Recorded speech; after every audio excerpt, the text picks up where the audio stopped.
The car Casey Anthony abandoned after her daughter Kaylee vanished carried a chilling odor, human decomposition. For 31 days, Casey told no one her daughter was missing. She borrowed the car, visited her boyfriend, went to parties, and got a new tattoo.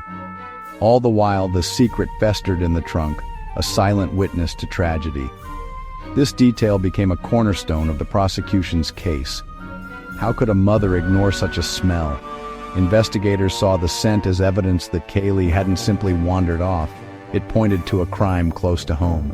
The car became a rolling crime scene, transforming suburban normalcy into macabre fascination. George Anthony, retrieving the car, was struck by the stench, a father's horror in stark contrast to Casey's silence.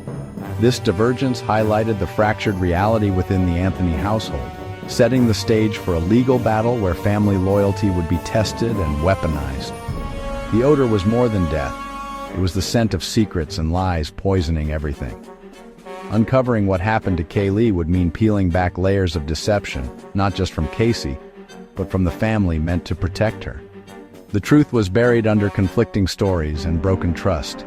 The car's story is the case in miniature, the ordinary colliding with the unthinkable. The investigation would reveal that the real mystery was not just Kaylee's fate, but the darkness lurking within her family. On July 15, 2008, Cindy Anthony's frantic 911 call shattered the family's facade. "I found my daughter's car today and it smells like there's been a dead body in the damn car." For 31 days, Casey spun elaborate lies about Kaylee's whereabouts, inventing a nanny and sending police on wild goose chases. Her behavior, calm, detached, even as a massive search unfolded, baffled investigators and the public. Cindy and George initially stood by Casey, clinging to hope and presenting a united front, but cracks soon appeared. The pressure of media and mounting evidence strained their relationships, exposing deep family fractures. Cindy's 911 call revealed a mother torn between protecting her daughter and finding her granddaughter. George, a former police officer, was caught in the middle, his sorrow and confusion plain. The search for Kaylee became more than a missing person case. It was a window into the secrets a family can keep. As days turned to weeks, the Anthony family's unity dissolved, and the world watched as their private pain became a national obsession. The case was no longer just about a missing child, but about the unraveling of a family under the weight of suspicion. The truth was lost in a fog of lies, loyalty, and heartbreak. Family loyalty shaped every twist in the Casey Anthony saga. George and Cindy oscillated between defending Casey and inadvertently supporting the prosecution. Cindy's testimony was especially conflicted. She initiated the investigation, yet later claimed she searched for chloroform, muddying the waters. George's grief was weaponized by both sides. The prosecution painted him as a devastated grandfather, while the defense cast suspicion on his motives. The family's shifting stories left jurors and the public questioning where their true allegiance lay. Every piece of evidence was filtered through the lens of their fractured relationships. Did Cindy lie to protect Casey?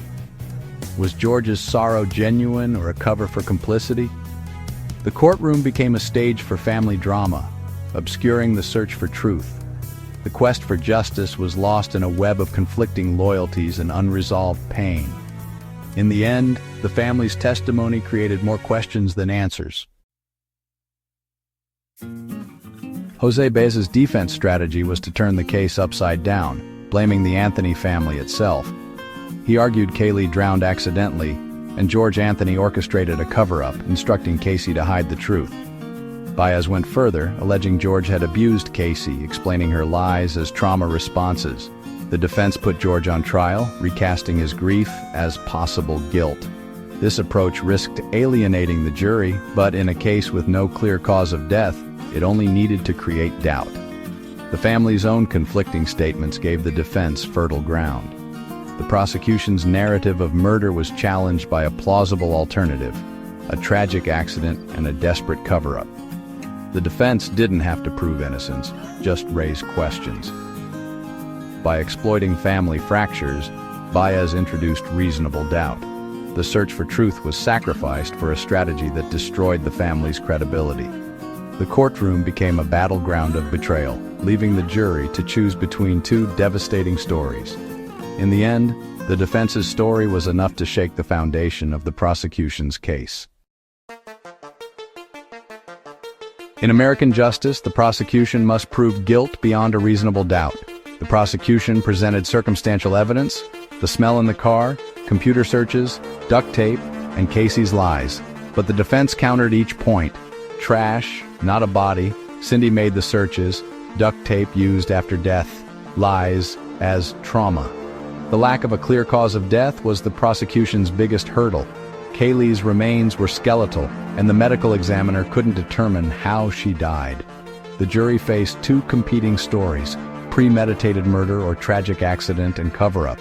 The defense's goal wasn't to prove innocence, but to demolish certainty. The family's conflicting statements made doubt easier to believe. The shadow of reasonable doubt loomed, obscuring the prosecution's case. The system worked as designed, but for many, the outcome felt like a failure of justice. The truth remained elusive, lost in a fog of doubt and family dysfunction. On July 5, 2011, after weeks of testimony, the jury delivered its verdict: not guilty of murder, aggravated child abuse, or manslaughter. Casey Anthony broke down in tears. Prosecutors sat stunned. The public erupted in outrage, convinced of her guilt by months of media coverage. The gap between legal proof and public certainty had never seemed wider. Jurors later explained they weren't convinced by either side's theory. There was no clear cause of death, no direct evidence. They followed the law but were vilified for their decision. Casey was convicted only of lying to police, released soon after. She walked free, but the world would never see her as innocent. The verdict brought no closure, only a permanent schism. For some, it was proof the system values evidence over speculation. For many, it was a chilling reminder that not guilty is not the same as innocent. The truth about Kaylee's fate remained locked away, a secret kept by a family torn apart. The case left the nation divided, justice unresolved. The verdict didn't heal the Anthony family, it shattered them. The defense's accusations against George Anthony left wounds that never healed. Casey became estranged from her parents, especially her father. George and Cindy remained in their Florida home, haunted by memories and public scrutiny. Occasional interviews revealed their ongoing pain and confusion. Casey's later public statements only deepened the rift, repeating accusations and offering new narratives. The family's unity was gone, replaced by bitter estrangement and unresolved grief. Today, Casey lives elsewhere, distancing herself from her family. George and Cindy remain together, living with the legacy of the case. The search for justice for Kaylee led to the complete disintegration of the family she left behind. Years later, Kaylee Anthony's case remains officially unsolved. The trial offered two narratives, murder or accident, but proved neither. Casey's 31 days of silence and deception remain the most baffling aspect. If it was an accident, why invent a nanny and party as if nothing happened? The physical evidence, the smell, the duct tape, still haunts the story, pointing to violence but lacking context.